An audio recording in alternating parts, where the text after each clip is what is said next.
91 constituye la unidad básica funcional y operativa y puerta de entrada al Sistema Nacional de Salud y de Seguridad Social.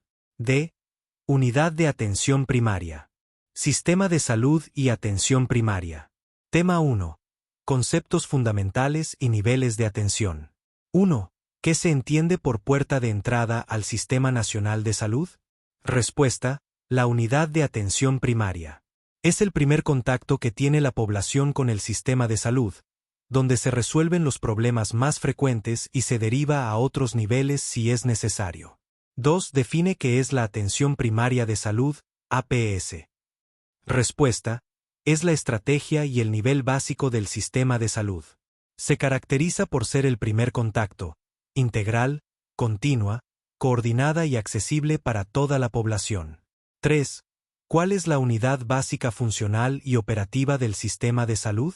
Respuesta: la unidad de atención primaria. 4. Menciona las características principales de la atención primaria de salud. Respuesta: o accesibilidad y primer contacto. O integralidad, atiende al individuo, familia y comunidad. O continuidad de la atención. O coordinación con otros niveles de atención. O enfoque en la promoción de la salud y prevención de enfermedades. 5. ¿En qué se diferencia un centro de primer nivel de una unidad de atención primaria? Respuesta: el centro de primer nivel es la infraestructura física, edificio, consultorios. La unidad de atención primaria es el concepto funcional y operativo, el equipo de salud, los procesos, la estrategia, que trabaja dentro de ese centro. 6. ¿Qué tipo de establecimiento representa el segundo nivel de atención? Respuesta: los hospitales generales o de mediana complejidad. Reciben derivaciones de la atención primaria y cuentan con especialidades básicas: medicina interna, pediatría, gineco-obstetricia, cirugía general. 7. Describe brevemente el tercer nivel de atención. Respuesta: está constituido por hospitales de alta complejidad o institutos especializados. Cuentan con tecnología avanzada y especialistas de subáreas, EJ, cardiocirugía, neurocirugía, oncología especializada. 8. ¿Qué problema busca solucionar la organización en redes de servicio? Respuesta: la fragmentación y descoordinación de los servicios. Busca integrar los distintos niveles de atención, primario, secundario, terciario, para garantizar una trayectoria continua y fluida del paciente. Tema 2. Funciones y atributos de la atención primaria. 9. ¿Cuál es la función principal de la atención primaria? Respuesta: ser el primer contacto y resolver entre el 80 a 90% de los problemas de salud de la población, integrando las actividades de promoción, protección, prevención, diagnóstico, tratamiento y rehabilitación. 10. Además de la curación, ¿qué otras actividades fundamentales realiza la APS? Respuesta: la promoción de la salud, EJ. Educación sanitaria y la prevención de enfermedades, EJ. Vacunación, control de niño sano, consejería. 11. Nombra los atributos esenciales de la APS según la Organización Mundial de la Salud. Respuesta: o accesibilidad. O atención centrada en la persona, la familia y la comunidad. Tema 4. Políticas públicas y marco legal. 12. ¿Qué principio de los sistemas de salud se fortalece con una APS robusta? Respuesta: el principio de equidad, ya que busca llevar los servicios de salud básicos a toda la población, especialmente a los grupos más vulnerables. 13. ¿En qué conferencia internacional se lanzó el Movimiento Global de Salud para Todos a través de la APS? Respuesta: en la Conferencia Internacional de Alma-Ata 1978. 14. Menciona un objetivo central de la estrategia de atención primaria en salud dentro de las políticas públicas. Respuesta: reducir las brechas en el acceso a los servicios de salud y mejorar los indicadores de salud poblacional, mortalidad infantil, materna, etc., de manera costo efectiva. 15. ¿Cómo contribuye una APS fuerte a la sostenibilidad financiera del sistema de salud? Respuesta: es altamente costo efectiva. Al resolver la mayoría de los problemas en el nivel más básico y prevenir complicaciones, Reduce la demanda de servicios hospitalarios y de alta complejidad, que son mucho más costosos. 16. ¿Qué se busca con la intersectorialidad en las políticas de APS? Respuesta. Coordinar acciones con otros sectores como educación, vivienda y saneamiento básico, reconociendo que los determinantes de la salud van más allá del sector sanitario. Tema 5. Aplicación y ejemplos prácticos. 17. Un paciente con diabetes e hipertensión, estable, ¿en qué nivel de atención debe ser controlado regularmente? Respuesta. En el primer nivel de atención, unidad de atención primaria. Solo sería derivado al segundo nivel si presenta una complicación. 18. Un niño necesita una vacuna del esquema regular. ¿A dónde debe acudir? Respuesta. A su unidad de atención primaria de referencia, centro de salud o posta. 19. Una mujer con un embarazo de bajo riesgo debe ser controlada principalmente en. Respuesta. La atención primaria. El parto, si es normal, puede ocurrir en un hospital de primer nivel, o si hay complicaciones, derivarse a un segundo nivel. 20. Un paciente con un dolor torácico agudo es llevado a emergencias. ¿Qué nivel de atención está recibiendo? Respuesta. Está recibiendo atención del segundo o tercer nivel, dependiendo de la complejidad del hospital. Sin embargo, su seguimiento posterior, una vez estabilizado, debería retornar a la APS. 21. ¿Qué acción de la APS es un claro ejemplo de prevención primaria? Respuesta. La vacunación y las campañas de educación sanitaria, EJ. Sobre lavado de manos, alimentación saludable. 22. El programa de control de cáncer cervicouterino, que incluye la toma de PAP en el centro de salud, es un ejemplo de. Respuesta. Prevención secundaria, detección temprana. La actividad se realiza en la APS. 92. Consiste en proporcionar a los pueblos los medios necesarios para mejorar su salud y ejercer un mayor control sobre la misma. A. Promoción de la salud. Promoción de la salud. Subtema 1. Concepto y definición fundamental. 1. ¿Qué es la promoción de la salud según la Carta de Ottawa? Respuesta. Es el proceso que permite a las personas aumentar el control sobre los determinantes de su salud para mejorarla. No se centra solo en capacidades personales, sino en lograr un estado de bienestar físico, mental y social. 2. ¿En qué año y en qué conferencia se redactó la Carta de Ottawa, documento fundacional de la promoción de la salud? Respuesta. Se redactó en 1986, durante la primera Conferencia Internacional sobre Promoción de la Salud, celebrada en Ottawa, Canadá.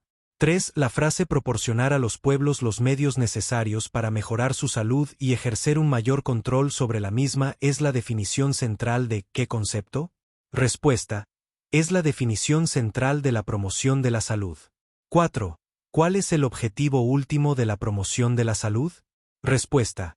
Lograr un estado de completo bienestar físico, mental y social, y no solamente la ausencia de afecciones o enfermedades, ejerciendo control sobre los factores que determinan la salud. Subtema 2. Los 5 ámbitos de acción de la Carta de Ottawa. 5. Menciona los 5 ámbitos de acción clave para la promoción de la salud establecidos en la Carta de Ottawa. Respuesta. 1. Construir políticas públicas saludables. 2. Crear entornos que apoyen la salud. 3. Fortalecer la acción comunitaria. 4. Desarrollar las habilidades personales. 5. Reorientar los servicios de salud. 6. ¿A qué ámbito de acción corresponde la protección tanto de los recursos naturales como los artificiales y la conservación de los ambientes físicos? Respuesta. Corresponde al ámbito de crear entornos que apoyen la salud. 7. ¿Qué ámbito de la promoción de la salud se enfoca en el empoderamiento individual a través de la información y la educación? Respuesta. El ámbito de desarrollar las habilidades personales. 8. El trabajo intersectorial entre salud, educación, vivienda y economía es fundamental para aplicar ¿qué ámbito de la promoción de la salud? Respuesta. Es fundamental para construir políticas públicas saludables. 9. ¿Cuál es el ámbito de acción que busca que el sistema de salud abandone un enfoque curativo y puramente médico para incluir la prevención y la participación ciudadana? Respuesta. Reorientar los servicios de salud. 10. Cuando una comunidad se organiza para identificar problemas de salud y tomar decisiones colectivas, ¿está ejerciendo qué ámbito de la promoción de la salud? Respuesta. Está ejerciendo fortalecer la acción comunitaria. Subtema 3. Diferencias clave con conceptos relacionados. 11. ¿Cuál es la diferencia fundamental entre promoción de la salud y prevención de enfermedades? Respuesta. Promoción de la salud. Se enfoca en potenciar el bienestar y los factores positivos de salud, enfoque salutogénico. Actúa sobre los determinantes sociales. Campañas de autoestima. Prevención de enfermedades. Se enfoca en evitar la aparición de enfermedades específicas, enfoque patogénico. Vacunación, cribado. 12. ¿La educación para la salud es sinónimo de promoción de la salud? Justifica tu respuesta. Respuesta, no. La educación para la salud es un componente dentro de la promoción de la salud, específicamente del ámbito desarrollar habilidades personales. La promoción de la salud es un concepto más amplio que incluye además políticas públicas, entornos, acción comunitaria, etc. 13. ¿Cómo se relaciona el concepto de empoderamiento con la promoción de la salud? Respuesta. El empoderamiento es el núcleo central de la promoción de la salud.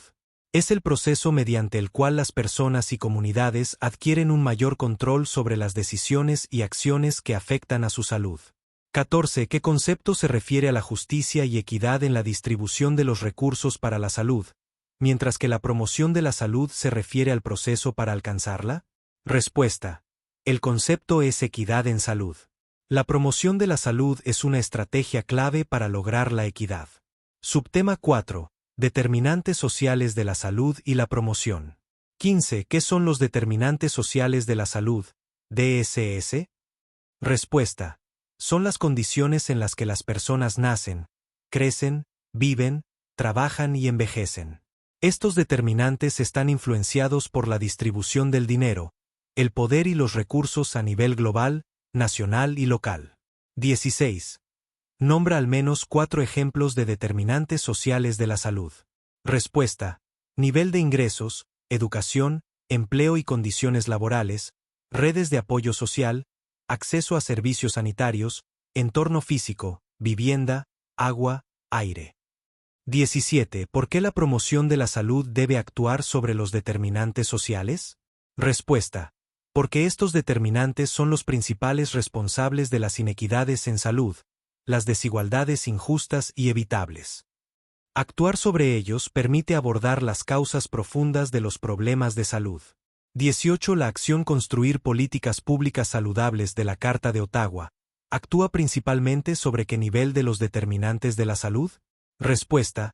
Actúa sobre los determinantes estructurales, macrosociales, como las políticas económicas, laborales y educativas. Subtema 5. Aplicaciones y estrategias prácticas. 19. ¿Qué es una política pública saludable? Respuesta. Es cualquier política o legislación de cualquier sector, no solo salud, que se caracteriza por una preocupación explícita por la salud y la equidad, y por rendir cuentas sobre su impacto en la salud. Ley de espacios libres de humo, impuestos a bebidas azucaradas. 20. Da un ejemplo concreto de cómo crear entornos que apoyen la salud en una escuela. Respuesta. Implementar un kiosco o cafetería saludable que ofrezca frutas y verduras en lugar de solo comida ultraprocesada. 21. Según la OMS, ¿qué es una escuela promotora de salud? Respuesta. Es una escuela que fortalece su capacidad como un entorno físico y psicosocial saludable, seguro e inclusivo, a través de políticas, la participación de la comunidad educativa y la integración de la salud en el currículo. 22. Menciona una estrategia de promoción de la salud que se enfoque en el ámbito laboral. Respuesta. La implementación de empresas promotoras de salud, que fomentan pausas activas, ofrecen alimentos saludables, combaten el estrés laboral y promueven la actividad física. 23. ¿En qué se diferencia la vigilancia en salud de la promoción de la salud? Respuesta. Vigilancia en salud. Es la recolección sistemática y continua, análisis e interpretación de datos sobre eventos de salud para su planificación, ejecución y evaluación. Es una herramienta de información. Promoción de la salud. Es el proceso de acción y empoderamiento basado en esa información, y otras, para mejorar la salud. Subtema 6. Conceptos avanzados y evolución. 24. ¿Qué significa el principio de salud en todas las políticas, JAP, y cómo se relaciona con la promoción de la salud? Respuesta. Significa que las decisiones en todos los sectores de gobierno, transporte, agricultura, economía, deben tener en cuenta y ser favorables para la salud. Es la evolución práctica del ámbito construir políticas públicas saludables. 25. ¿Qué es la alfabetización en salud, Health Literacy, y por qué es crucial para la promoción de la salud? Respuesta. Son las habilidades cognitivas y sociales que determinan la motivación y la capacidad de una persona para acceder, comprender y utilizar la información de manera que promueva y mantenga una buena salud. Es crucial porque sin ella, las personas no pueden ejercer un control efectivo sobre su salud. 26. ¿Qué conferencia internacional posterior a Ottawa reforzó la necesidad de actuar sobre los determinantes sociales de la salud para lograr la equidad? Respuesta. La conferencia de Alma-Ata 1978 con su lema Salud para Todos en el año 2000, y posteriormente el informe Comisión de Determinantes Sociales de la Salud de la OMS 2008. 27. La caja de herramientas de la promoción de la salud incluye abogacía, mediación y capacitación. ¿A qué se refiere la abogacía, advocacy, en este contexto? Respuesta. Se refiere a la defensa o lucha por la salud como una prioridad en la agenda de los tomadores de decisiones políticas y sociales. Es abogar por leyes, recursos y políticas que favorezcan la salud de la población.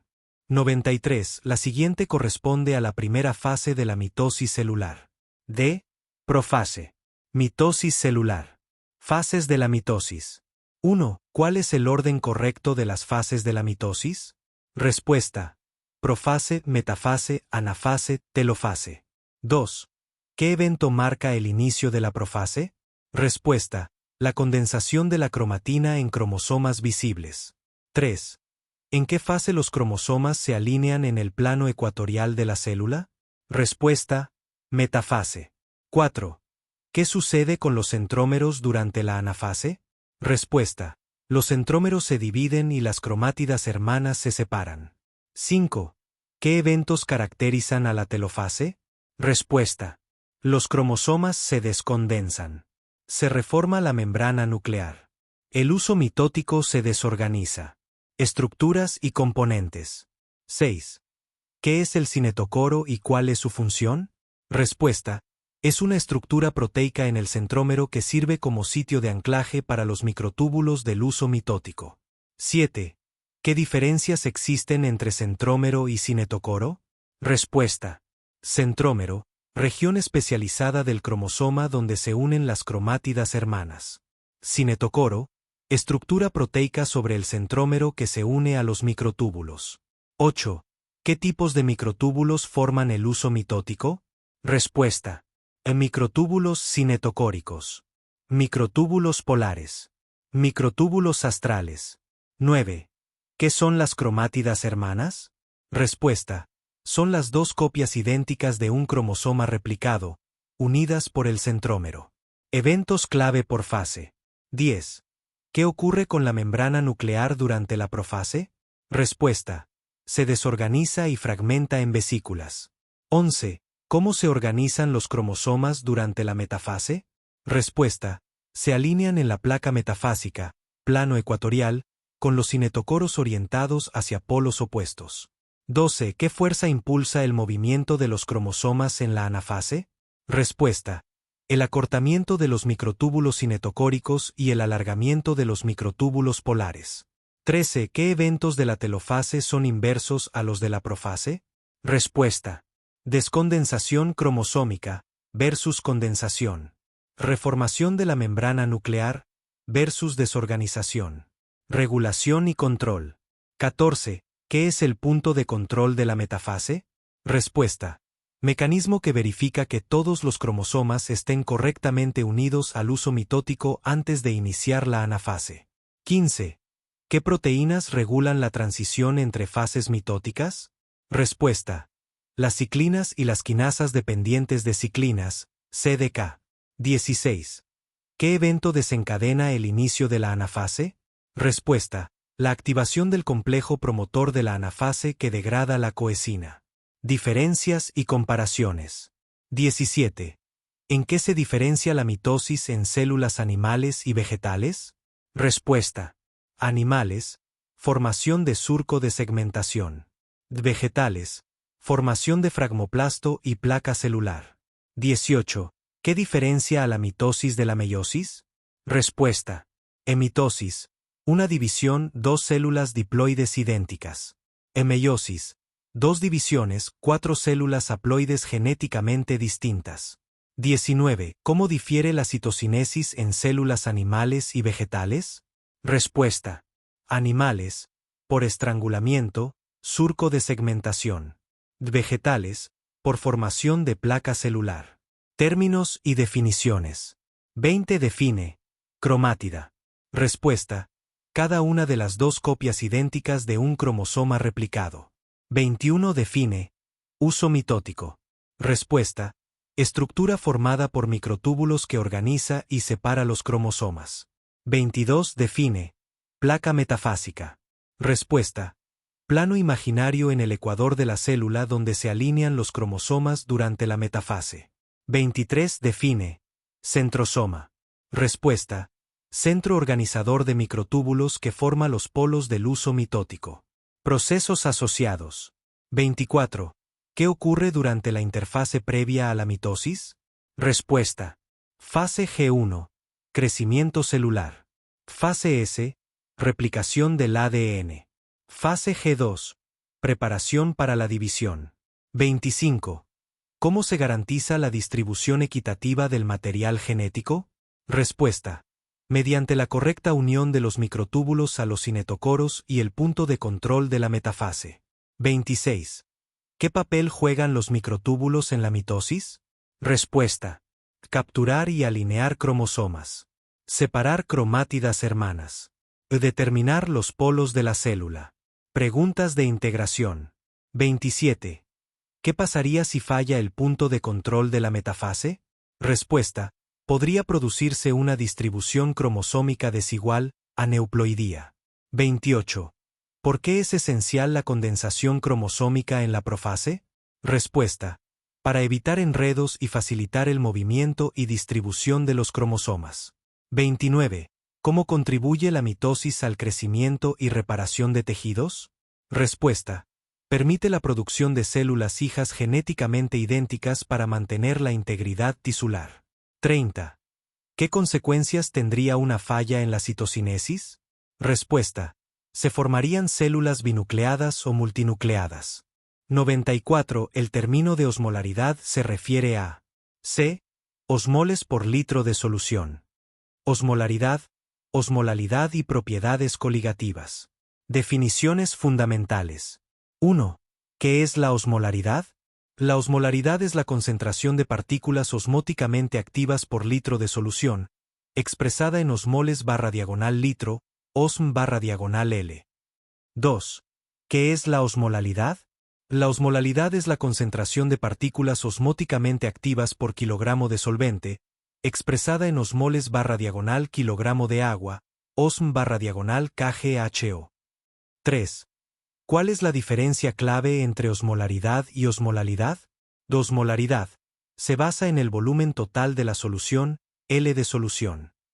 Osmolalidad se basa en la masa de solvente, kg de agua. La osmolalidad es más precisa porque el volumen puede cambiar con la temperatura, mientras que la masa no. 4. ¿A qué se refiere el término osmoles? Los osmoles representan el número total de partículas en que se disocia un soluto en solución, considerando su coeficiente de disociación. 5. ¿Qué mide la presión osmótica? La presión osmótica es la presión que debe aplicarse para impedir el flujo de solvente a través de una membrana semipermeable, desde una solución diluida hacia una más concentrada. Aplicaciones clínicas. 13. ¿Qué información proporciona el hueco osmolal elevado en clínica? Sugiere la presencia de solutos no medidos como o etanol, metanol, etilenglicol, o acetona, isopropanol, o manitol, sorbitol. 14. ¿Por qué es importante la osmolaridad en la terapia intravenosa? Las soluciones intravenosas deben ser isotónicas con el plasma para evitar o hemólisis, si son hipotónicas, o crestación celular, si son hipertónicas. 15. ¿Qué ocurre cuando los eritrocitos se exponen a una solución hipotónica? El agua entra a los eritrocitos, hinchazón, hemólisis. 16. ¿Qué ocurre cuando los eritrocitos se exponen a una solución hipertónica? Del agua sale de los eritrocitos, crestación, arrugamiento. 17. ¿Cómo afecta la urea a la osmolaridad plasmática?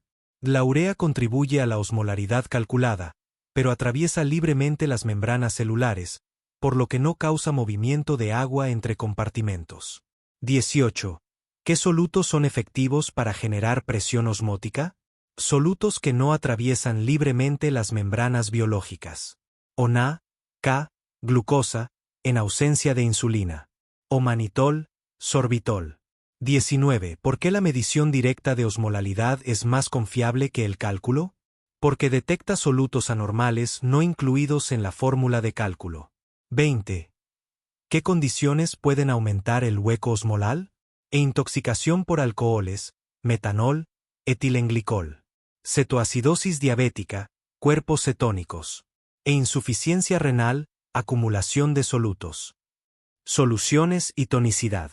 21. Define solución isotónica. Solución con la misma osmolaridad que el plasma, 290 mOcm/L. Ejemplo, NaCl al 0.9%, lactato de Ringe. 22. Define solución hipotónica. Solución con menor osmolaridad que el plasma, 280 mOcm/L. Ejemplo, NaCl al 0.45%, agua destilada. 23. Define solución hipertónica. Solución con mayor osmolaridad que el plasma, 300 mOcm/L. Ejemplo, NaCl al 3%, manitol al 20%. 24. ¿Qué es la tonicidad? La osmolaridad efectiva de una solución en relación con el plasma. Considera solo solutos que no atraviesan libremente las membranas celulares. 25. ¿Por qué una solución de urea 1M es isoosmolar pero hipotónica? Porque la urea atraviesa libremente las membranas celulares, por lo que no genera gradiente osmótico efectivo. 26. ¿Cuál es la osmolaridad aproximada del NaCl al 0.9%? 308 mOcm/L. Ligeramente hipertónica pero considerada isotónica clínicamente. 27. ¿Cuál es la osmolaridad aproximada de la glucosa al 5%? 278 mOcm/L, casi isotónica. 28. ¿Cómo regula el organismo la osmolaridad plasmática? Principalmente a través de OSED, mecanismo de ingesta de agua, o ADH, control de excreción renal de agua. 29. ¿Qué es la hiperosmolaridad? Aumento de la osmolaridad plasmática por encima de 300 mOcm/L. Causas: deshidratación, hiperglucemia, intoxicaciones. 30. ¿Qué es la hipoosmolaridad? Disminución de la osmolaridad plasmática por debajo de 280 mOcm/L. Causas: sobrehidratación, SIAD, insuficiencia renal. 31. ¿Por qué la hiperglucemia causa hiperosmolaridad? Porque la glucosa en ausencia de insulina actúa como soluto efectivo, aumentando la osmolaridad plasmática. 32. ¿Cómo afecta la deshidratación a la osmolaridad? La deshidratación aumenta la osmolaridad por concentración de solutos. 33. ¿Qué es el síndrome hiperosmolar hiperglucémico? Complicación de la diabetes con hiperglucemia extrema y aumento marcado de la osmolaridad, 320 mOcm/L, sin cetoacidosis significativa. 34. ¿Por qué se usa la osmolalidad en lugar de la osmolaridad en laboratorio clínico? Porque la osmolalidad es independiente de la temperatura y más precisa para evaluar el estado hídrico. 35. ¿Cómo se mide la osmolalidad en el laboratorio? Principalmente por crioscopia, medición del descenso del punto de congelación. 36. ¿Qué factores afectan la osmolaridad de una solución intravenosa? Concentración de solutos. Grado de disociación iónica. Temperatura, para osmolaridad, no osmolalidad. 37. ¿Por qué es importante considerar la osmolaridad en la nutrición parenteral? Para evitar complicaciones como flebitis químicas y alteraciones del equilibrio hidroelectrolítico. 38. ¿Qué rango de osmolaridad urinaria se considera normal? 50 a 1200 mOsm/kg, dependiendo del estado de hidratación. 39. ¿Cómo se relaciona la osmolaridad con la diuresis?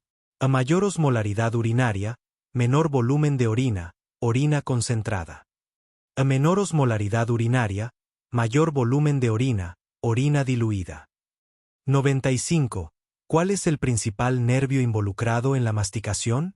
D. Nervio trigémino. Nervio trigémino, V par craneal.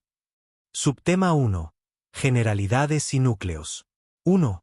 ¿Cuál es el número y el nombre completo del quinto par craneal? Respuesta.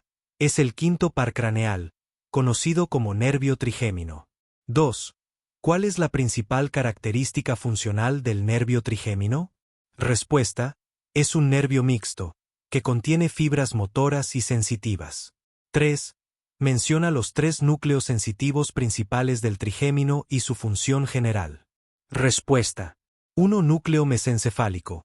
Propiocepción de los músculos de la masticación, periodonto y articulación temporomandibular, ATM. 2. Núcleo principal, opontino sensibilidad táctil y discriminativa de la cara. 3. Núcleo espinal, sensibilidad termoalgésica, dolor y temperatura, de la cara. 4. ¿Dónde se localiza el núcleo motor del trigémino y qué inerva? Respuesta. Se localiza en la protuberancia, puente. Inerva los músculos de la masticación, macetero, temporal, pterigoideo medial y lateral, además de otros como el músculo tensor del tímpano y el miloioideo. 5. ¿Qué tipo de información conduce el núcleo mesencefálico, único entre los núcleos craneales? Respuesta. Conduce información propioceptiva. Es único porque contiene los cuerpos neuronales de neuronas pseudounipolares, que normalmente están en los ganglios periféricos. Subtema 2. Ganglio de Gasser y ramas principales. 6. ¿Cuál es el nombre del ganglio sensitivo principal del trigémino y dónde se localiza? Respuesta. El ganglio de Gasser, o ganglio trigeminal. Se localiza en la fosa craneal media, en una depresión del hueso temporal llamada cavidad de Meckel. 7. Nombra las 3 ramas principales, divisiones, del nervio trigémino que emergen del ganglio de Gasser. Respuesta. 1. V1, nervio oftálmico. 2. V2, nervio maxilar. 3. V3, nervio mandibular. 8. ¿Qué rama del trigémino es puramente sensitiva y cuál es mixta? Respuesta. O puramente sensitivas, V1, oftálmico, y V2, maxilar. O mixta, sensitiva y motora V3, mandibular. 9. ¿Por qué forámenes del cráneo sale cada una de las ramas principales del trigémino? Respuesta. O V1, oftálmico sale por la fisura orbitaria superior. O V2, maxilar sale por el agujero redondo. O V3, mandibular sale por el agujero oval. Subtema 3. Territorio de inervación sensitiva, dermatomas. 10. Describe a grandes rasgos el territorio de inervación sensitiva de cada rama del trigémino. Respuesta. O V1, oftálmico piel de la frente, párpado superior, dorso de la nariz y córnea. O V2, maxilar piel del párpado inferior, lateral de la nariz, mejilla, labio superior y mucosa del paladar y fosas nasales. O V3, mandibular piel de la mandíbula, labio inferior, parte lateral de la cabeza, región temporal, y mucosa de la mejilla y los 2/3 anteriores de la lengua, sensitiva general, no gustativa. Subtema 4. Ramas e inervación motora. 14. ¿Qué rama del trigémino contiene todas las fibras motoras? Respuesta. La rama V3, nervio mandibular. 15. Nombra al menos 4 músculos inervados por la división motora del trigémino, V3. Respuesta. Macetero, temporal, pterigoideo medial, pterigoideo lateral, tensor del tímpano, miloioideo, vientre anterior del digástrico. 16. ¿Cuál es la función principal de los músculos inervados motóricamente por el trigémino? Respuesta: la masticación, elevación, protrusión, retracción y movimientos laterales de la mandíbula. 17. ¿Qué nervio específico de V3 inerva los músculos macetero y temporal? Respuesta: o el nervio macetérico inerva al músculo macetero, o los nervios temporales profundos inervan al músculo temporal. Subtema 5. Patología y correlación clínica. 18. ¿Qué es la neuralgia del trigémino, tic doloroso, y cuál es su síntoma principal? Respuesta: es un trastorno neuropático caracterizado por episodios recurrentes de dolor facial intenso, lancinante y breve, como una descarga eléctrica, en el territorio de una o más ramas del trigémino. 19. ¿Qué rama del trigémino es la más comúnmente afectada en la neuralgia del trigémino? Respuesta: la rama V2, maxilar, es la más frecuentemente afectada, seguida de V3. 20. ¿Qué consecuencias tendría una lesión completa del nervio trigémino en un lado de la cara? Respuesta: o motoras, parálisis de los músculos de la masticación del lado lesionado, resultando en desviación de la mandíbula hacia el lado de la lesión al abrir la boca. O sensitivas, pérdida de toda sensibilidad, táctil, térmica y dolorosa, en la hemifasia ipsilateral. 21. Al probar el reflejo corneal, si se toca la córnea y no hay parpadeo, ¿qué nervio podría estar dañado, aferente o eferente? Respuesta: el arco reflejo implica. O vía aferente, sensitiva V1, oftálmico. O vía eferente, motora nervio facial, 7, que cierra el párpado. O interpretación: la ausencia de parpadeo indica un problema en el nervio oftálmico, V1, como vía aferente, o en el nervio facial, 7, como vía eferente. 22. La pérdida de la sensibilidad en la punta de la nariz, signo de la punta de la nariz, ¿puede ser un signo precoz de afectación de qué rama trigeminal? Respuesta: es un signo de afectación del nervio oftálmico, V1, ya que la punta de la nariz está inervada por el ramo nasal externo, una rama del nervio nasociliar de V1. 23. ¿Qué síndrome se caracteriza por la afectación del trigémino y el nervio motor ocular común, 3, en el seno cavernoso? Respuesta: el síndrome del seno cavernoso. El quinto 1 y V2, junto con los pares craneales 3, 4 y B, transcurren por esta estructura. 24. ¿Qué es la neuropatía trigeminal silente y con qué patología se asocia frecuentemente? Respuesta: es la pérdida asintomática de la sensibilidad en el territorio del trigémino. Es un signo clásico de lepra o de ciertos tumores que infiltran el nervio de forma lenta e indolora. 25. Diferencia la inervación motora del trigémino, V, y del facial, 7, en la cabeza.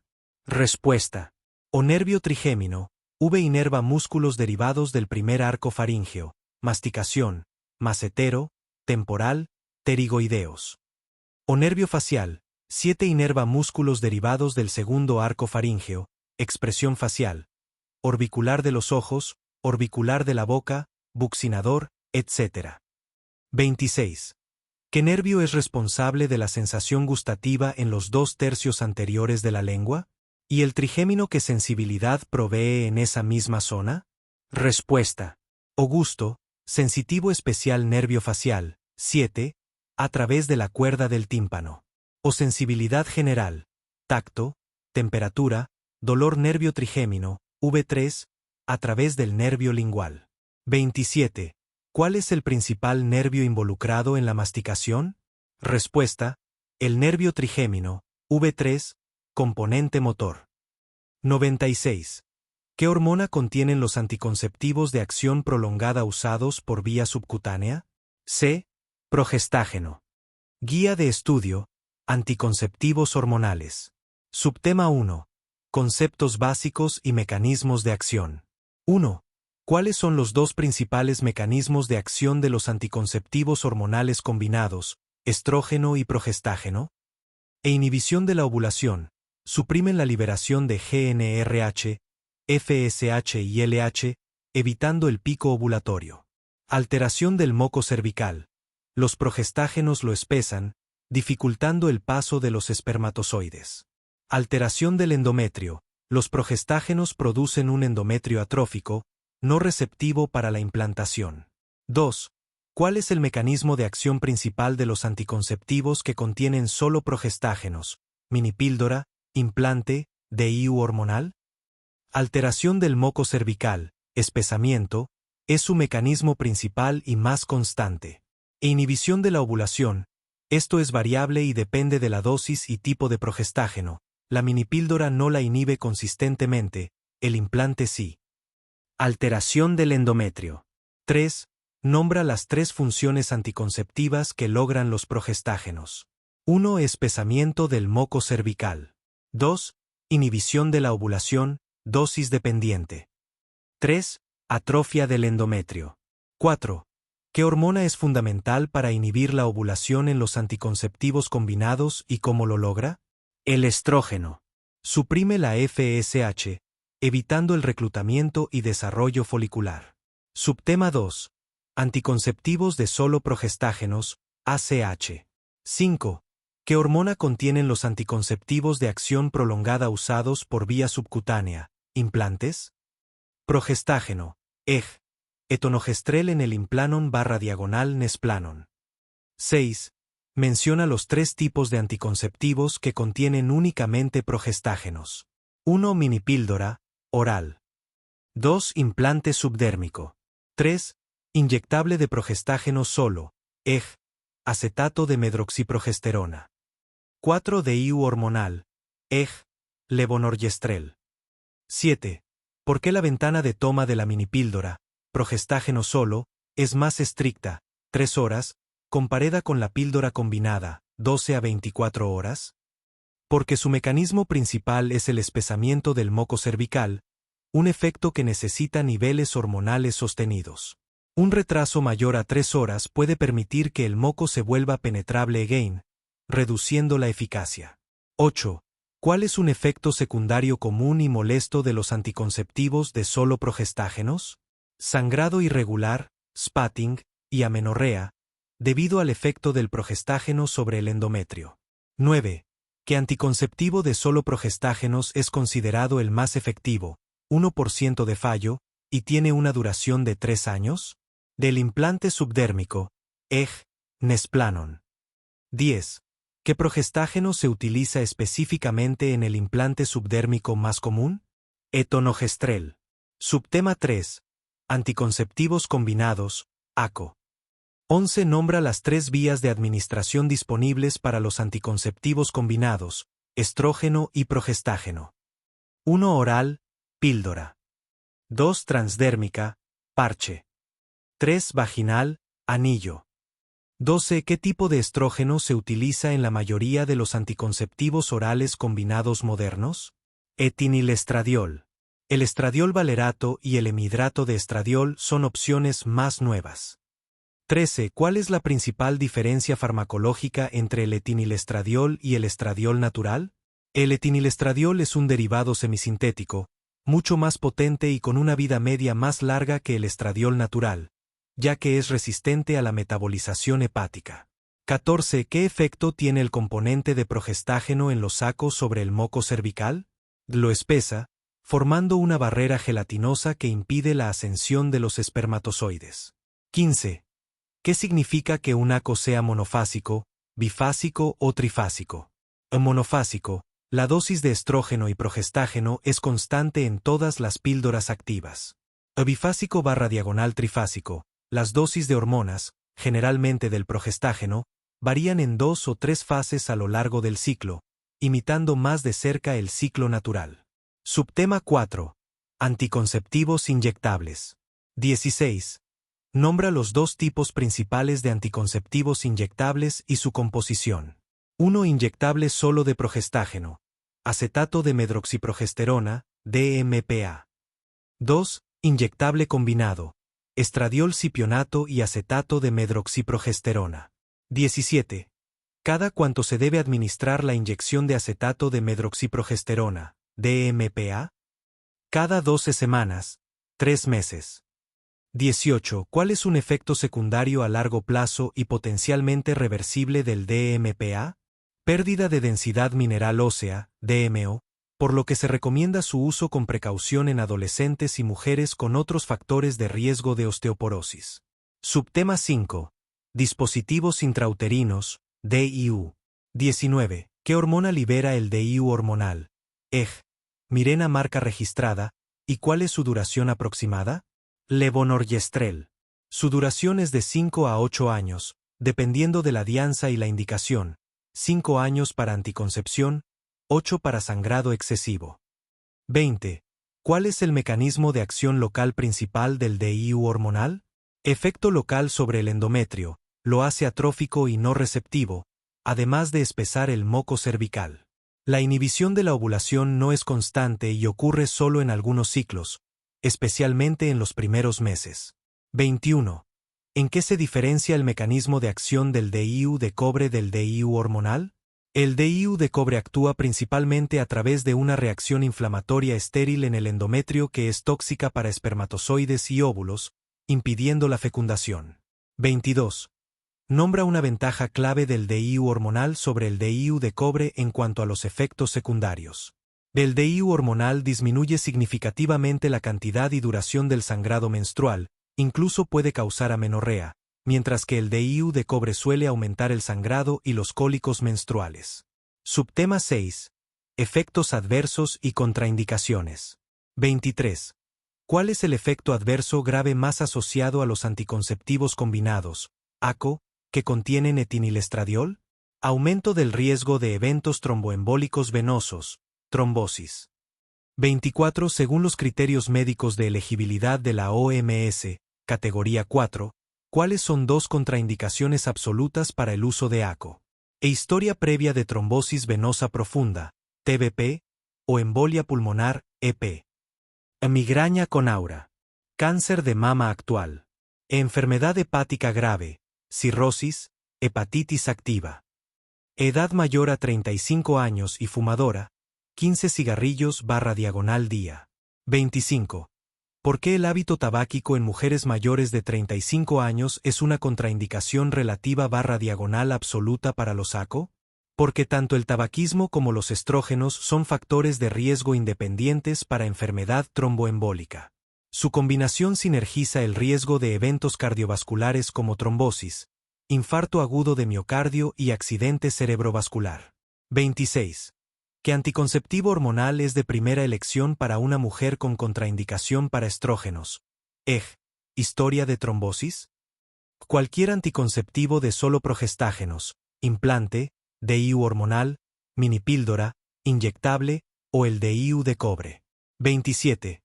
¿Qué tipo de anticonceptivo hormonal puede ser una buena opción para mujeres con sangrados menstruales muy abundantes, menorragia? El DIU de levonorgestrel, ya que produce atrofia endometrial y reduce drásticamente la cantidad de sangrado. 97. Es el elemento forme de la sangre con núcleo bilobulado que se eleva en parasitosis intestinal. D. Eosinófilo. Leucocitos. Subtema 1. Clasificación general y conceptos básicos. 1. ¿Cómo se clasifican los leucocitos según la presencia de gránulos específicos en su citoplasma? Respuesta. Se clasifican en granulocitos. Poseen gránulos específicos en su citoplasma. Incluyen neutrófilos, eosinófilos y basófilos. Agranulocitos. Carecen de gránulos específicos. Incluyen linfocitos y monocitos. 2. Nombra los 5 tipos principales de leucocitos. Respuesta. Neutrófilos, eosinófilos, basófilos, linfocitos y monocitos. 3. ¿Qué es la fórmula leucocitaria o recuento diferencial de glóbulos blancos? Respuesta. Es el porcentaje de cada tipo de leucocito en la sangre. Es una herramienta diagnóstica crucial para identificar el tipo de patología, EJ. Bacteriana, viral, parasitosis. 4. Define el término leucocitosis. Respuesta. Es el aumento por encima de lo normal del número total de leucocitos en la sangre. 5. Define el término leucopenia. Respuesta. Es la disminución por debajo de lo normal del número total de leucocitos en la sangre. Subtema 2. Neutrófilos. 6. ¿Qué porcentaje del total de leucocitos representan normalmente los neutrófilos? Respuesta. Aproximadamente del 60% al 70%. Son los más abundantes. 7. Describe la característica principal del núcleo de un neutrófilo maduro. Respuesta. Tiene un núcleo multilobulado, generalmente de 2 a 5 lóbulos, por lo que también se les llama polimorfonucleares, PMN. 8. ¿Cuál es la función principal de los neutrófilos en el sistema inmunológico? Respuesta. Son fagocitos profesionales y son la primera línea de defensa contra infecciones bacterianas y fúngicas. 9. ¿Qué es un callado o neutrófilo en banda? Respuesta. Es un neutrófilo inmaduro que se libera a la sangre en respuesta a una infección grave. Su núcleo tiene forma de U o C y no está segmentado. 10. ¿Qué condición se caracteriza por un aumento anormal en el número de neutrófilos? ¿Neutrofilia? Respuesta. Infecciones bacterianas agudas, inflamación tisular, estrés agudo y necrosis, EJ. Infarto. Subtema 3. Eosinófilos. 11. ¿Qué porcentaje del total de leucocitos representan normalmente los eosinófilos? Respuesta. Aproximadamente del 1% al 4%. 12. Describe la característica principal del núcleo de un eosinófilo. Respuesta. Tiene un núcleo bilobulado. 13. ¿Qué sustancia contienen sus gránulos y qué efecto tiene? Respuesta. Contienen proteínas básicas como la proteína básica mayor, PBM, y la peroxidasa de eosinófilos, que son tóxicas para parásitos y tejidos huésped.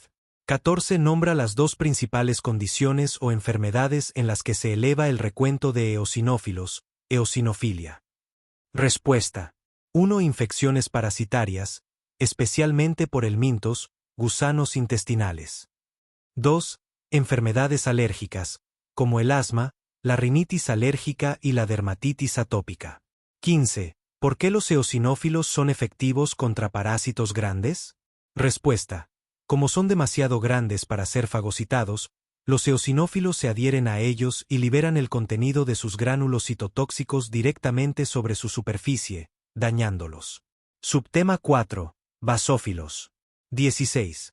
¿Qué porcentaje del total de leucocitos representan normalmente los basófilos? Respuesta. Menos del 1%, son los menos abundantes. 17. ¿Qué neurotransmisor /diagonal hormona almacenan sus gránulos y qué efecto general produce? Respuesta. Almacenan histamina. Su liberación causa vasodilatación, aumento de la permeabilidad vascular y contracción del músculo liso bronquial. 18. ¿Qué otro tipo de célula en los tejidos es funcionalmente similar al basófilo? Respuesta. Los mastocitos. 19. ¿Cuál es la función principal de los basófilos? Respuesta. Están involucrados en las reacciones de hipersensibilidad inmediata, alergias, y en la respuesta inmunitaria contra parásitos. Subtema 5. Linfocitos. 20. ¿Qué porcentaje del total de leucocitos representan normalmente los linfocitos? Respuesta. Aproximadamente del 20% al 30%. 21. Describe la apariencia del núcleo y el citoplasma de un linfocito. Respuesta. Tienen un núcleo grande, redondo y muy teñido, basófilo, que ocupa casi toda la célula, con una fina franja de citoplasma. 22. Nombra los 3 tipos principales de linfocitos y su función en una frase. Respuesta. Linfocitos B. Producen anticuerpos, inmunidad humoral. Linfocitos T. Median la inmunidad celular, destruyen células infectadas o cancerosas. Células NK. Natural killers destruyen células infectadas por virus y células tumorales de forma innata, no específica. 23. ¿Qué condición se caracteriza por un aumento en el número de linfocitos? ¿Linfocitosis? Respuesta. Infecciones virales, EJ. Mononucleosis, leucemias linfáticas y algunas infecciones bacterianas crónicas, EJ. Tuberculosis. Subtema 6. Monocitos. 24. ¿Qué porcentaje del total de leucocitos representan normalmente los monocitos? Respuesta. Aproximadamente del 2% al 8%. 25. ¿Cuál es la característica más distintiva del núcleo de un monocito? Respuesta. Tiene un núcleo grande, en forma de riñón o herradura. 26. Cuando un monocito migra a los tejidos, ¿en qué tipo de célula se diferencia? Respuesta. Se diferencia en macrófagos, en tejidos, o en células dendríticas, en algunos tejidos. 27. ¿Cuál es la función principal de los macrófagos, derivados de monocitos? Respuesta. Son fagocitos profesionales que eliminan bacterias, células muertas y desechos.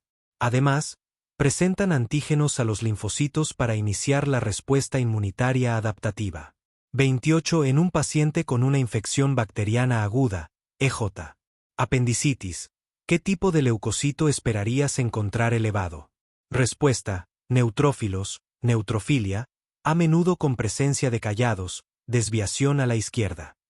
29. Un paciente con asma bronquial y rinitis alérgica presenta en su hemograma un leucograma con un 12% de eosinófilos. ¿Cómo se llama este hallazgo y a qué se debe? Respuesta. Se llama eosinofilia. Se debe a la activación de la respuesta inmunitaria Th2 y la liberación de citocinas que estimulan la producción y reclutamiento de eosinófilos en los tejidos afectados, vías respiratorias. 30. ¿Qué tipo de leucocito es el principal responsable de la inmunidad a largo plazo, memoria inmunológica? Respuesta. Los linfocitos, tanto B como T de memoria. 31. ¿Qué células son las fagocitarias carroñeras del sistema inmunitario, encargadas de limpiar restos celulares? Respuesta. Principalmente los macrófagos, derivados de monocitos. 32. Si en un examen de heces se confirma una parasitosis por Ascaris lumbricoides, ¿qué leucocito específico esperarías encontrar elevado en el hemograma? Respuesta. Eosinófilos. 33. ¿Qué tipo de leucocito está primariamente involucrado en la respuesta inflamatoria de una reacción alérgica grave, liberando histamina? Respuesta. Basófilos y mastocitos en los tejidos. 98. ¿Cuál de estos fármacos es de uso frecuente en el tratamiento sintomático de miastenia grave? D. Piridostigmina. Miastenia gravis. Subtema 1. Conceptos básicos y fisiopatología. Pregunta 1. ¿Qué es la miastenia gravis, MG? Respuesta. Es un trastorno neuromuscular autoinmune crónico caracterizado por debilidad y fatiga muscular fluctuantes, causado por un defecto en la transmisión neuromuscular. Pregunta 2. ¿Cuál es el defecto fisiopatológico central en la MG? Respuesta. La presencia de autoanticuerpos que atacan y destruyen los receptores de acetilcolina, ACHR, en la placa motora postsináptica. Pregunta 3. ¿Cómo afectan los autoanticuerpos contra el ACHR a la transmisión neuromuscular? Respuesta. 1. Bloquean la unión de la H al receptor. 2. Marcando los receptores para su destrucción por complemento, lisis. 3. Incrementando la degradación normal de los receptores. Esto resulta en una reducción del número de ACHR funcionales. Pregunta 4. ¿Qué porcentaje aproximado de pacientes con MG generalizada tiene anticuerpos contra el ACHR? Respuesta. Aproximadamente el 80 a 90%. Pregunta 5. En los pacientes seronegativos para ACHR, ¿qué otro autoanticuerpo puede estar presente? Respuesta. Anticuerpos contra la tirosina quinasa específica del músculo, anti-MuSK. Pregunta 6. ¿Qué caracteriza a la MG asociada a anti-MuSK? Respuesta. Suele presentarse con debilidad vulvar y respiratoria prominente, afectación muscular selectiva, EJ. Facial, cervical, respiratorio, atrofia muscular y menor respuesta a los inhibidores de la acetilcolinesterasa. Pregunta 7. ¿Qué es la MG seronegativa? Respuesta. Es aquella MG en la que no se detectan anticuerpos anti-ACHR ni anti-MuSK en los tests convencionales, aunque algunos pueden tener anticuerpos contra LRP4 u otros antígenos. Pregunta 8. ¿Qué papel juega el timo en la MG? Respuesta. El timo es un órgano linfoide central en la tolerancia inmunológica. En la MG, es frecuente encontrar hiperplasia, en 70% de los casos, o timoma, en 10-15%, lo que sugiere que es aquí donde se inicia la producción de autoanticuerpos. Subtema 2. Presentación clínica y síntomas. Pregunta 9. Nombra las dos características clínicas cardinales de la miastenia gravis. Respuesta. 1. Debilidad muscular fluctuante. 2. Fatigabilidad muscular. Empeora con la actividad y mejora con el reposo. Pregunta 10. ¿Qué músculos se afectan con mayor frecuencia al inicio de la enfermedad? Respuesta. Los músculos oculares, oftalmoparesia, los músculos faciales y vulvares, y los músculos del cuello y las extremidades. Pregunta 11. Describe la miastenia ocular. Respuesta. Es una forma de MG que se limita a los músculos oculares durante al menos 2 años, presentándose como ptosis palpebral, caída del párpado, y o diplopía, visión doble. Pregunta 12. ¿Qué es la ptosis y la diplopía en el contexto de la MG? Respuesta. Ptosis. Caída de uno o ambos párpados debido a la debilidad del músculo elevador del párpado. De diplopía. Visión doble causada por la debilidad asimétrica de los músculos extraoculares. Pregunta 13. ¿Qué son los síntomas vulvares y por qué son peligrosos? Respuesta. Son síntomas relacionados con la debilidad de los músculos de la garganta y la cara. Incluyen disartria, voz nasal o gangosa, disfagia, dificultad para tragar y disfonía. Son peligrosos porque pueden conducir a aspiración y a insuficiencia respiratoria. Pregunta 14. ¿Qué es la sonrisa miasténica? Respuesta. Es una sonrisa en la que el paciente frunce los labios pero no puede elevar las comisuras de la boca, dando una apariencia de mueca o sonrisa transversal. Pregunta 15. ¿Qué es una crisis miasténica? Respuesta. Es una exacerbación aguda de la debilidad muscular que pone en peligro la vida, caracterizada por insuficiencia respiratoria debido a la debilidad de los músculos respiratorios, requiriendo ventilación mecánica. Pregunta 16. ¿Qué signo sugiere debilidad de los músculos del cuello? Respuesta. El signo de la cabeza caída o Dropped Head Syndrome, donde el paciente no puede mantener la cabeza erguida. Subtema 3. Diagnóstico y pruebas. Pregunta 17. ¿Cuál es la prueba diagnóstica farmacológica más utilizada para la MG? Respuesta. La prueba del hidrofonio, o tensilon marca registrada. Una mejoría rápida, aunque transitoria, de la fuerza muscular tras la administración 4 de este inhibidor de la acetilcolinesterasa confirma el diagnóstico. Pregunta 18. ¿Cuáles son los estudios de electrodiagnóstico más importantes para confirmar la MG? Respuesta. El test de repetición nerviosa, RNS, y la electromiografía de fibra única, SFEMG.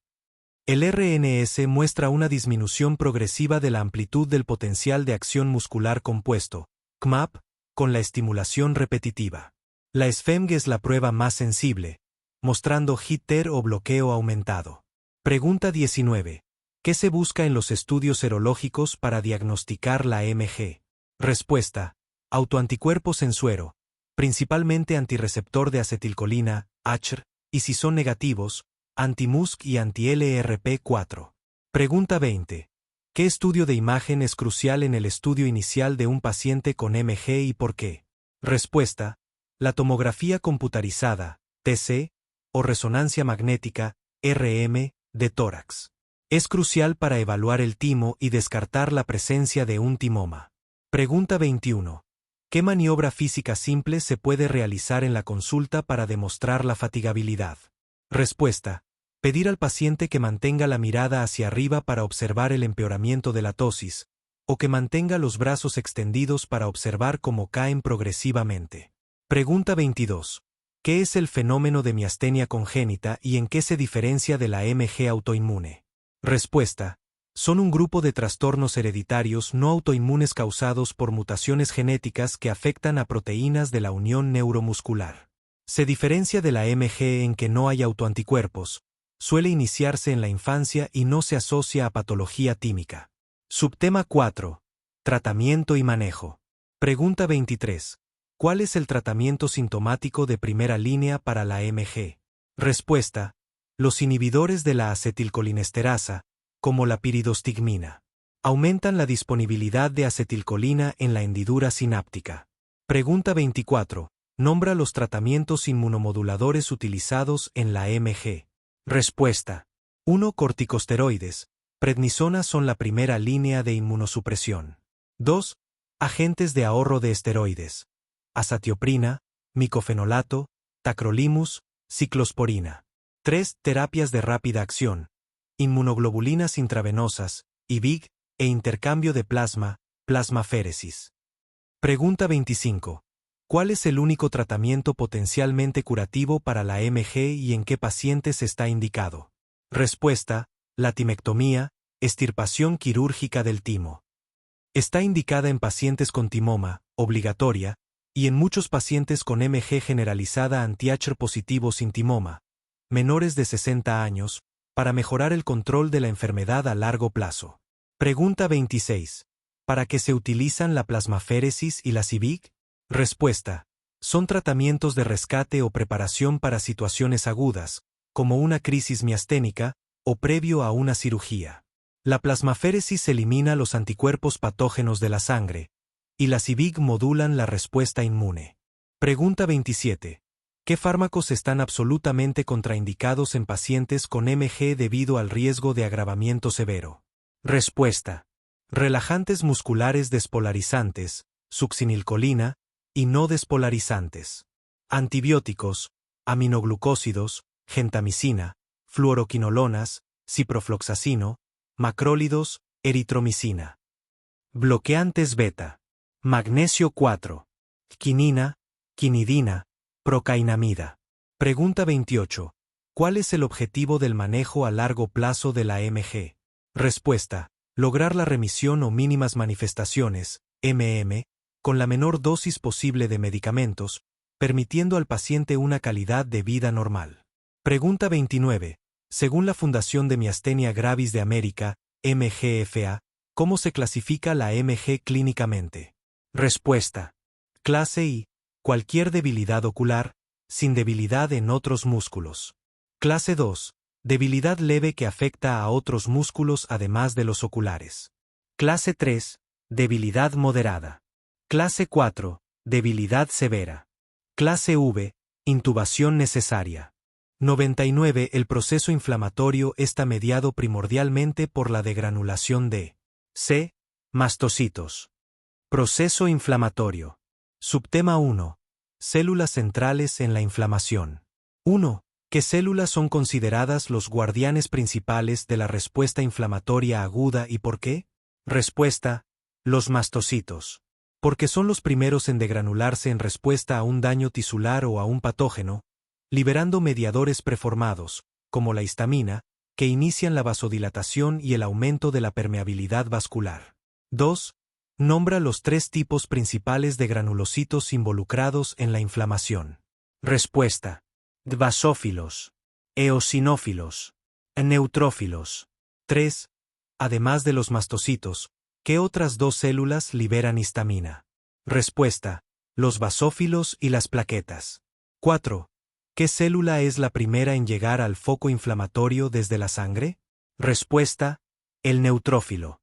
5. ¿Cuál es la principal función de los eosinófilos en la respuesta inflamatoria? Respuesta: su principal función es combatir infecciones parasitarias y modular las reacciones alérgicas. Lo hacen liberando proteínas citotóxicas desde sus gránulos, EJ. Proteína básica principal. 6. ¿Los alérgenos son células que participan en la inflamación? Justifica tu respuesta. Respuesta: no. Los alérgenos son antígenos, sustancias extrañas como el polen o los ácaros, que desencadenan una respuesta inflamatoria, pero no son células efectoras del sistema inmunológico. Subtema 2. Mediadores químicos y degranulación. 7. Define el término degranulación en el contexto de la inflamación. Respuesta: es el proceso por el cual ciertas células, como mastocitos, basófilos y eosinófilos, liberan el contenido de sus gránulos citoplasmáticos al espacio extracelular. Estos contenidos son mediadores preformados que actúan rápidamente. 8. ¿Cuál es el mediador más importante liberado en la degranulación de mastocitos y basófilos, y cuál es su efecto principal? Respuesta: la histamina. Efecto principal: causa vasodilatación y aumento de la permeabilidad vascular, edema. 9 menciona al menos otros dos mediadores importantes almacenados en los gránulos de los mastocitos, además de la histamina. Respuesta. Heparina, anticoagulante. Factores quimiotácticos, EJ. Para neutrófilos. Proteasas, EJ. Tripsa, quimotripsa. 10. ¿Qué mediadores liberan los eosinófilos para combatir parásitos? Respuesta. Liberan proteínas citotóxicas desde sus gránulos, como proteína básica principal, MBP, peroxidasa de eosinófilo, EPO, proteína catiónica de eosinófilo, SP. 11. ¿En qué se diferencia la degranulación de un mastocito de la de un neutrófilo en términos de velocidad de respuesta? Respuesta. Los mastocitos liberan mediadores preformados, de acción inmediata, por lo que su respuesta es muy rápida. Los neutrófilos, si bien también pueden degranular, sintetizan muchos de sus mediadores, como leucotrienos, tras ser activados, lo que toma más tiempo. Subtema 3. Eventos vasculares y celulares. 12. Describe la tríada de respuestas vasculares características de la inflamación aguda. Respuesta. 1. Vasodilatación. Aumento del diámetro de los vasos sanguíneos. 2. Aumento de la permeabilidad vascular. Salida de líquido y proteínas plasmáticas al espacio intersticial, causando edema. 3. Éxodo leucocitario. Migración de leucocitos, primero neutrófilos, desde la sangre al tejido dañado. 13. ¿Cuál es la causa principal del enrojecimiento, rubor y el calor en un sitio inflamado? Respuesta. La vasodilatación, que aumenta el flujo sanguíneo en el área. 14. ¿Qué causa la hinchazón, tumor, en un proceso inflamatorio? Respuesta. El aumento de la permeabilidad vascular, que permite la salida de líquido y proteínas del torrente sanguíneo al tejido, formando un edema. 15. Explica brevemente los 4 pasos del reclutamiento leucocitario: marginalización, adhesión, diapedesis, quimiotaxis. Respuesta. 1. Marginalización. Los leucocitos se desplazan hacia la periferia del vaso, cerca del endotelio, debido a la ralentización del flujo sanguíneo. 2. Adhesión. Los leucocitos se adhieren firmemente al endotelio vascular mediante moléculas de adhesión, selectinas, integrinas. 3. Diapedesis. Los leucocitos se escapan del vaso sanguíneo extendiéndose entre las células endoteliales. 4. Quimiotaxis. Los leucocitos migran guiados por gradientes químicos, quimiosinas, factores bacterianos, etc., hacia el foco de la lesión. Subtema 4. Diferenciación y roles específicos. 16. ¿Qué diferencia principal existe entre el rol de mastocitos /diagonal basófilos y el de los eosinófilos? Respuesta. Mastocitos /diagonal basófilos son cruciales en la fase inmediata de la inflamación y alergia, de granulación rápida de histamina. Eosinófilos son más importantes en la fase tardía o crónica, especialmente contra parásitos y en la modulación de alergias. 17. ¿Por qué los mastocitos se consideran más importantes que los basófilos en la inflamación tisular inicial? Respuesta. Porque los mastocitos están residentes en los tejidos, piel, mucosas, expuestos directamente a patógenos y daños, mientras que los basófilos circulan en la sangre y son reclutados posteriormente. 18. Si en un examen se pregunta por la célula que media primordialmente la inflamación, ¿cuál es la respuesta clave y por qué? Respuesta. Mastocitos. Porque su degranulación es el evento central que inicia la cascada de signos clásicos de la inflamación aguda: rubor, calor, tumor y dolor. 19. ¿Qué células son las principales efectoras en un cuadro de asma alérgica y que liberan? Respuesta. Los eosinófilos y los mastocitos. Los mastocitos liberan histamina, causando broncoconstricción inmediata. Los eosinófilos infiltran las vías respiratorias posteriormente, liberando proteínas que dañan el epitelio y perpetúan la inflamación. 20. ¿Cuál es la diferencia fundamental entre un mediador preformado y uno nulli synthesized? Respuesta. El mediador preformado ya está sintetizado y almacenado en gránulos dentro de la célula, EJ. Histamina en mastocitos. Su liberación es inmediata. El mediador de novo, nulli synthesized, se debe sintetizar desde cero después de que la célula es activada, EJ. prostaglandinas, leucotrienos. Su liberación es más lenta. Subtema 5. Integración clínica y preguntas de síntesis. 21. Un paciente se clava una astilla y presenta la zona enrojecida, caliente e hinchada. ¿Qué célula y qué proceso bioquímico son los principales responsables de estos signos? Respuesta. La degranulación de los mastocitos tisulares, con la liberación de histamina, es la principal responsable de iniciar estos signos. 22.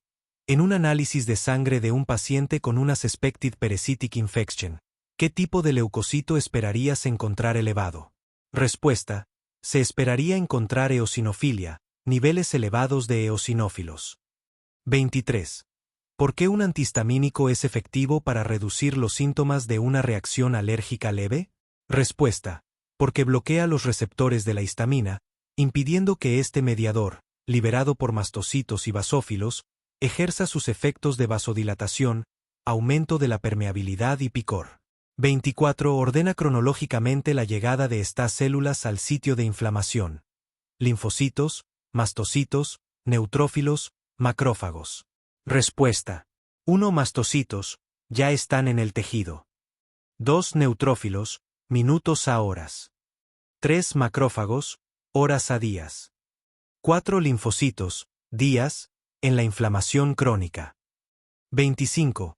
¿Qué error conceptual se comete si se elige alérgenos como respuesta a la pregunta original? Respuesta. Se comete el error de confundir el agente desencadenante, el alergeno, que es un antígeno, con la célula efectora, el mastocito, que es la que responde al alergeno degranulando. 100. La presencia de un onfalocele en un recién nacido indica. B. Una falla en el cierre de la pared corporal.